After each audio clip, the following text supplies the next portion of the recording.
아이의 아빠이기 때문에 신경은 쓰이더라고요.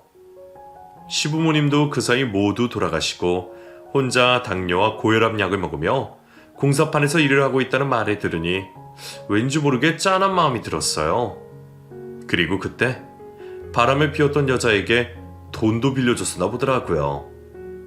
한창 저희 집이 빚을 다 갚고 여유가 있을 때라서 남편에게 목돈을 좀 주었는데 그 돈을 홀랑 괴작에 뜯기고 저와 이혼한 후부터는 연락도 안 됐다고 하더군요. 아들은 전 남편과 가끔 술을 한 잔씩 마시며 이런저런 이야기를 들었고 제게 전해주었습니다. 모든 사실을 알게 된 저는 뭔가 불쌍한 연민 같은 것이 생기더라고요. 그래서 아들을 통해 가끔씩 돈을 좀 보내주었고 남편이 사는 집 주소를 알아내어 식품 배달도 조금씩 해주었습니다. 저도 일을 하고 있고 제가 갖고 있던 땅에다 컨테이너를 지어서 월세를 꼬박꼬박 많이 받고 있었거든요. 이 정도는 의리로서 해줄 수 있다고 생각했죠. 그러던 어느 날 같이 살고 있는 남편이 제게 불쾌하다는 표현을 했습니다. 저기 당신 아직도 전 남편 걱정해? 너무 지나친 거 아니야? 아이 아빠이니까 그래도 조금 도움 좀 줄 수 있는 부분은 도와주고 싶어서. 근데 그건 어떻게 알았어? 아니 지금 어떻게 알았는지가 중요해? 당신 남편은 안 돼. 나한테는 돈도 안 주면서 그놈한테 꼬박꼬박 돈도 주고 식품 배달도 시켜주고 지금 당신 두 집 살림하는 거 아니냐고. 뭐? 그런 말이 어디 있어. 두 집 살림이라니. 형편상 너무 어렵게 살고 있고 병까지 있으니까 좀 도와주는 거고 내가 벌고 있는 수입으로 하는 거니까 당신하고는 관련 없다고. 너무 지나친 반응하지 마 여보. 왜 관련이 없어? 우리 결혼해서 같이 살고 있으니 소리 재산은 모두 공동일 걸 아냐? 나 기분 나쁘니까 다시는 그런 짓 하지 마. 알았어? 너무나 격한 반응을 보이는 남편을 보니 조금 무섭기도 했어요. 한 번도 이렇게까지 화를 낸 적이 없었는데 말이죠. 그리고 그 매서운 눈빛이 이전에 제가 알고 있던 그런 눈빛이 아니라 더더욱 그렇더라고요. 생각해보니 제가 전 남편에게 보낸 입금 내역부터 식료품 배달해 준 것은 어떻게 알았는지 궁금하기도 했고요. 함께 살긴 하지만 서로의 수입이나 지출에 대해서는 전혀 저도 터치를 하지 않았거든요. 이때부터 저는 뭔가 조금씩 남편의 행동을 유심히 살펴보게 되었습니다.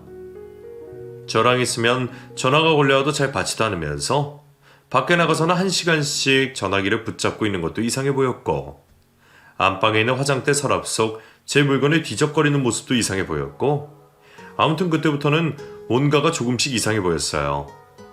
정말 사람이라는 게 하나가 좀 이상해 보이니까 다른 부분도 전부 다 수상한 거 있죠.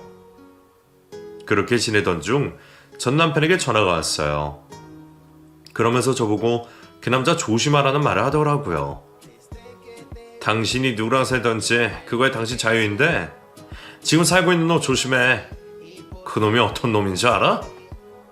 뭐라고? 갑자기 전화해서 이게 무슨 소리야 도대체. 당신이나 잘해. 딴 년이랑 바람이나 피운 주제. 적어도 이 사람은 그런 사람은 아니라고. 이 순진한 사람아. 바람 안 피우면 다 착한 사람인 줄 아냐? 아무튼 못난 내가 할 말은 아니지만 조심해. 그런 줄이나 알아.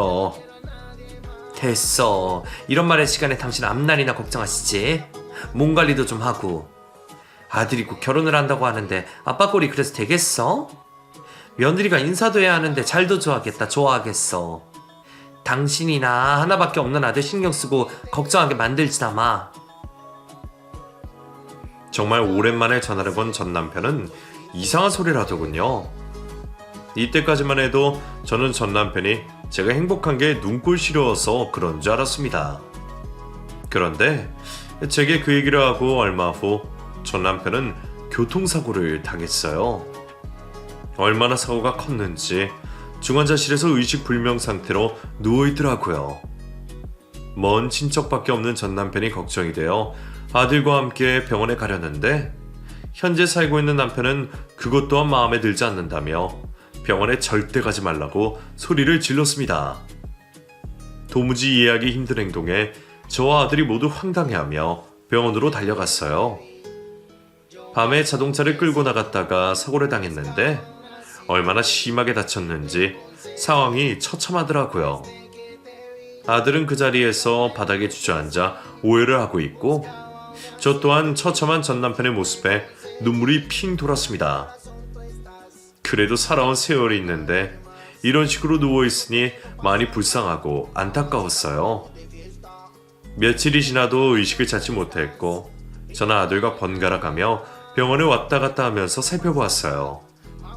하지만 지금의 남편은 저의 이런 모습을 보면서 불같이 화를 냈고 빨리 혼인신고나 하라면서 소리를 지르더라고요. 아무리 그래도 사람이 아파서 저렇게 누워있는데 왜 혼인신고냐고 했더니 제 아들이 곧 결혼을 하는데 자신이 이 집의 가족 구성원으로 인정을 못 받는 것 같아 짜증이 난다고 했어요. 뭔가 모르게 점점 멀어지는 것 같은 남편을 보니 저도 마음이 조금 불편해져서 저는 일부러 더 혼인신고도 하지 않았습니다. 솔직히 남편은 재산도 하나도 없었고 소일거리로 조금씩 알바를 하는 것이 전부인데 집도 땅도 모든 것을 다 욕심내려고 하는 것 같은 느낌이 들었었거든요. 예전 같으면 바로 해줬겠지만 이제는 저도 마음이 영 내키지가 않더라고요. 그렇게 전 남편은 혼수 상태로 누워있는 동안 아들의 결혼식 준비는 진행이 되었습니다. 대학교 때 만난 착한 여자와 오랜 기간 연애를 하더니 결혼까지 한다고 하는 아들을 보니 감회가 새롭더군요.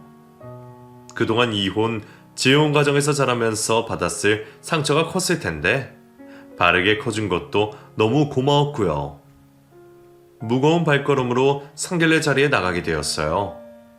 재혼 과정에 대한 안 좋은 인식이 있을까봐 최대한 말도 행동도 조심하자고 남편과 다짐을 하고 예비 사돈을 만나러 나갔죠. 웬일인지 아들은 따로 일정이 있다고 해서 저와 남편 둘만 자리에 나와 있는데 예비 사돈 집까지 다 오신 상태에서도 아들이 오지 않는 거예요. 시간을 칼같이 지키는 아이인데 상견례 자리에 늦으니 무슨 일이 있나 싶고 걱정도 되었습니다. 그러던 찰나 잠시 후 놀라운 광경이 벌어졌어요. 혼수 상태에 빠져있던 전 남편이 아들과 함께 상견례장으로 걸어 들어오는 거예요. 어머나 세상에. 아니 당신이 여기는 이게 어떻게 된 일이야? 언제 깨어난 거야? 아버지, 제가 모시고 왔습니다. 늦어서 죄송합니다. 장인 장모님, 어머니. 너무 깜짝 놀랄 상황에 말문이 턱 막혔습니다. 더욱이 전 남편을 보더니 제 옆에 있는 남편이 화들짝 놀라면서 막 화를 내더라고요. 당신 여긴 어떻게 알고? 여기가 어디라고 어? 이 자리가 어느 자리인데 당신이 끼어들어? 아니 왜 이래요? 진정 좀 해요. 이러지 말고 일단 사정 모르는 것도 아니니까 설명부터 할게요.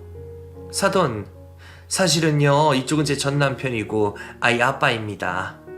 얼마 전에 크게 교통사고가 나서 혼수 상태로 병원에 누워 있었는데 또 아들 상견례 자리에 나오려고 기적적으로 살아났나 봐요. 많이 놀라셨죠? 저희도 정말 많이 놀라서 지금. 제가 한창 예비사돈에게 설명을 하고 있던 순간 전 남편이 갑자기 블랙박스를 주섬주섬 꺼내더니 그 영상을 트는 거예요. 영상 속에는 어둠이 깔려 있었고 어떤 남자가 털모자를 쓰고 왔다 갔다 하면서 두리번거리는 모습이 있었는데 그게 바로 현재 제 남편이었습니다. 더 황당한 것은 두 번째로 가져온 블랙박스 영상은 전 남편의 맞은편 차에서 찍은 것이었는데 현재 남편이 전 남편의 차 타이어에 뭔가라는 장면이 고스란히 포착되어 있었어요. 도대체 이게 무슨 일인지 모두가 다 숨죽이며 그 영상을 보고 있었는데 전 남편이 입을 열었습니다. 난 아주 죽이려고 작정을 했더만. 왜? 내가 걸림돌이 되었어? 나한테 꽃뱀 붙여서 바람 피우게 하고 돈 뜯어내게 한 것도 모자라 이제는 아주 보내버리려고 했네.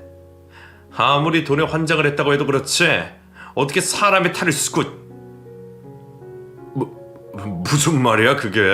난 도무지 이해가 안 되는데. 자세한 건 경찰서에 가서 얘기해, 이 쓰레기 같은 놈아. 나를 찾아서 협박한 것도 내가 다 녹음해둔 거 몰랐지? 어디서 이런 쓰레기 같은 짓을 배워가지고는. 네가 그러고도 사람이냐? 사람이야?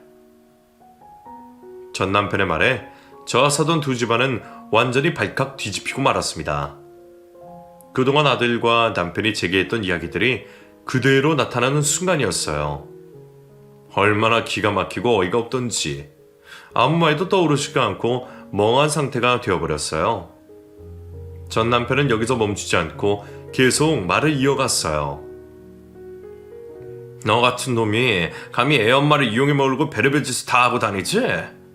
내가 너 같은 놈에 대해서 알아보려고 한 시간조차 너무 아깝고 지금 같은 공간에 서 있는 것조차 역겨워 미쳐버리겠다. 네가 뭔데 애 엄마 딸에 손을 대려고 해? 너 딴 년도 만나고 다니는 거 내가 모를 줄 알지? 파렴치한 짐승 같은 이라고. 그 사람은 전 남편의 말에도 아랑곳하지 않고 계속해서 제게 거짓말이라며 항변하기 급급했어요. 여보, 아니야. 저놈이 혼수 상태에서 깨어나더니 정말 미쳤네. 미쳤어. 아직 제정신이 안 돌아온 게 분명해. 설마 저 말에 다 믿는 거 아니지? 그런 거지? 전 남편과 이혼한 후 제게 다가왔던 이 남자가 모든 것을 계획하고 저를 이용하려고 했다는 사실에 분노가 치밀어 올랐습니다. 저 뻔뻔한 얼굴을 도저히 가만히 보고만 있을 수는 없었어요. 저를 쳐다보며 아니라고 변명을 하는 모습에 더 이상 화를 참을 수가 없었고 그대로 다가가 아주 세게 뺨 한 대를 날려버렸습니다. 감히 네가 어떻게 나를 이렇게 할 수가 있어? 어떻게 사람의 탈을 쓰고 사람의 마음을 훔치는 짓을 할 수가 있느냐고. 그냥 솔직히 얘기하지 그랬어. 내 돈이 탐났고 내 땅이 탐났다고. 남편은 제게 뺨 한 대를 맞은 것이 억울했는지 저를 또 무섭게 노려보았습니다. 이 여자가 정말 미쳤나? 너 사돈들 앞에서 개망신 한번 당해볼래? 어디서 키만 멀때같이 커가지고 여자 같지도 않은 년 여자 대접해줬더니. 그 사람의 말에 이번에는 아들이 가만히 있지 않았습니다. 뭐? 당신 지금 말 다 했어? 처음부터 다 계획하고 들어온 거지? 그런 거지? 이런 쓰레기 같은 놈이 어디서 우리 엄마한테. 아들 녀석은 그 사람을 향해 세게 주먹을 날렸어요. 아들의 건장한 체격에서 나오는 주먹을 그대로 맞은 그놈은 그 자리에서 힘없이 벌러덩 자빠졌어요. 그러면서도 끝까지 자신의 할 말을 다 하는 거예요. 이런 년놈들, 이혼하고 불쌍해서 거둬주니까 이것들 이제 은혜를 이딴 식으로 갚네? 내가 너네 모자한테 얼마나 잘해줬는데. 잘해주긴요. 우리 엄마 때 빨대 꽂아서 쪽쪽 빨아 드신 거 아니세요? 우리 엄마 집에서 우리 엄마 돈으로 다 생활하고 당신은 밖에서 딴 년이랑 놀아놨다면서요. 이런 사람이 어떻게 저희 엄마 곁에 있을 수가. 그놈의 뻔뻔한 말을 더 이상 듣고만 있을 수는 없었습니다. 저는 그 즉시 경찰에 신고를 했어요.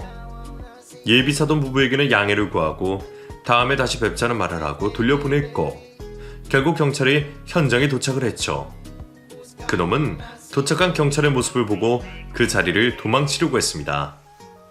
그렇게 아니라고 딱 잡아대더니 막상 경찰을 보니 무섭긴 했나봐요. 도망치는 그놈을 붙잡은 건 아들이었어요. 팔을 막 부리치면서 도망가던 이 남자를 붙잡은 제 아들은 팔을 부리치는 남편에 한 대 얻어맞았어요. 그 모습을 보니 저는 또 이성을 잃어 남편에게 다가가 멱살을 잡고 마구 흔들어댔습니다. 내가 미쳤지. 너 같은 놈을 사랑하다니. 너 같은 놈을 믿고 의지하고 결혼까지 했다는 사실이 내 인생의 최악의 순간이다. 저 미친 인간 말에 진짜 믿는 거야?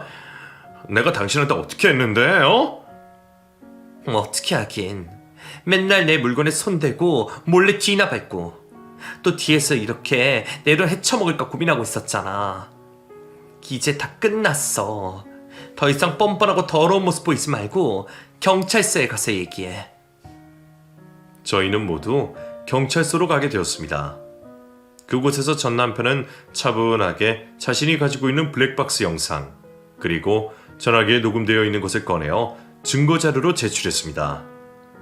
녹음되어 있는 내용을 들어보니 그놈이 전 남편에 찾아가서 제가 준 돈을 다 달라고 했더군요.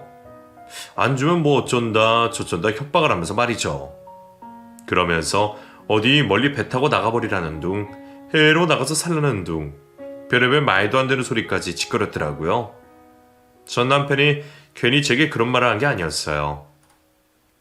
그리고 전 남편의 차 타이어에 구멍을 내서 사고를 유발시킨 것이 끝까지 본인이 아니라고 우겼지만 경찰 측에서 블랙박스 영상을 분석한 결과 정말 제가 살고 있는 남편의 짓이 맞다는 것으로 결론이 났어요.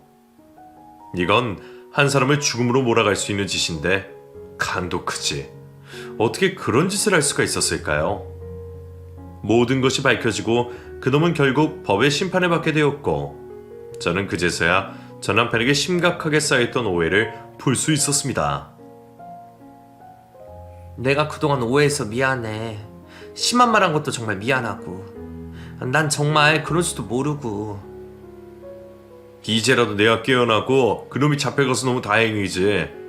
만약 지금 멈추게 하지 않았다면 앞으로 당신한테 무슨 일을 할지 모르는 무서운 인간이라고. 그래.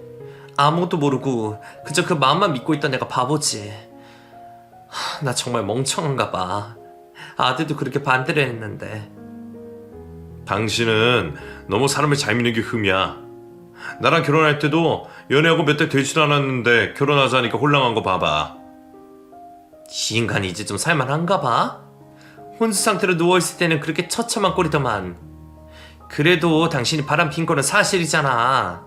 당신은 뭐 잘한 거 없지 안 그래? 아이 그것도 말이야. 저놈이 그 여자를 그냥 그렇게 나한테 붙여가지고 마음 먹고 하는데 어느 남자가 안 넘어가냐? 미안해. 저는 그동안 남편에게 갖고 있었던 오해도 풀고 앙금도 조금은 없어졌습니다. 그리고 오히려 감사한 마음까지 생기더라고요. 전 남편이 아니었으면 정말 그 남자는 제게 무슨 짓을 할지도 모르는 사람이었어요. 안 그래도 제 뒷조사를 하고 제 물건까지 뒤지는 사람이었으니까요. 상견례 자리에서 두 집안이 박살나 버린 후 너무 미안한 마음이 들어 사돈집에 찾아갔습니다. 어차피 이렇게 된 거 그냥 솔직하게 말씀을 드리고 양해를 구하는 것이 좋겠다고 생각이 들었죠. 차마 결혼을 예정대로 하자는 말도 꺼내지 못했고 만약 파혼을 하자고 해도 어쩔 수 없다는 각오까지 했어요. 모든 이야기를 들으신 안사돈은 제 손을 꼭 잡으며 말했어요. 아니 얼마나 힘드셨어요. 세상에나 이런 일을 겪으시더니 고생이 많으셨겠네요. 아이들 문제는 걱정하지 마세요. 똑똑한 아이들이니까 자기들끼리 알콩달콩 열심히 준비하는 것 같더라고요. 사돈 너무 죄송합니다. 제가 볼 면목이 없습니다. 이런 집안에 그래도 시집을 보내주실 거예요? 지들이 좋다는데 뭐 어쩌겠어요. 그리고 작정하고 사람 속이려고 온 사람을 어떻게 한답니까? 이혼이 죄도 아니고 저희한테 죄송할 필요 없으십니다. 남자복은 없어도 제가 참 사돈복은 많은 것 같아요. 너무나 인품이 좋으신 사돈부부 덕분에 저희 아들은 무사히 결혼을 할 수가 있었습니다. 비록 보잘것없는 집안이었어도 며느리만큼은 꼭 행복하게 지켜주겠노라 사돈께 다짐을 했고 아들의 결혼식장에는 전 남편이 함께 자리했어요. 얼마나 많이 눈물이 나던지 차마 고개를 들 수조차 없더라고요. 다른 사람들은 친정엄마가 그렇게 운다고 하던데 저는 사연이 많아서 그런가 눈물을 주체할 수가 없더라고요. 그렇게 아들은 아들의 행복을 찾아갔습니다. 저는 아들에게 최대한 안정적인 기반을 마련해주기 위해서 제가 갖고 있는 땅의 일부를 팔아서 이렇게 괜찮은 아파트 한 채를 마련해 주었어요. 그동안 적금해둔 돈도 모두 탈탈 털어서 해주고 나니 속이 다 후련하더군요. 아들까지 보내고 혼자 살게 된 집이 적적하긴 하지만 그래도 쉽게 연애를 하고 싶은 생각은 없네요. 너무나 호되게 당해서 그런 것 같아요. 그냥 아이 아빠하고 간간히 연락하면서 가끔 밥도 함께 먹고 친구처럼 편하게 지내고 있습니다. 둘의 얘기를 한다기보다 지난날 자식을 함께 키우면서 울고 웃고 했던 이야기들을 나누니 공감대도 형성이 되고 마음의 안정감도 들더라고요. 몇 년간 저는 정말 많이 힘들었습니다. 매일 밤 악몽에 시달리며 그놈 얼굴이 떠올라서 미칠 정도였죠. 병원에 의존도 해보고 일부러 여행도 다니고 해보아도 쉽게 마음이 진정되지 않았습니다. 그래서 이곳에 사연을 보내게 된 거예요. 이렇게라도 하면서 마음의 짐을 조금 덜고 싶어서요. 오늘 제 이야기 어떠셨는지 모르겠습니다. 참으로 사연 많은 한 여자의 인생을 끝까지 들어주셔서 너무 감사드리고요.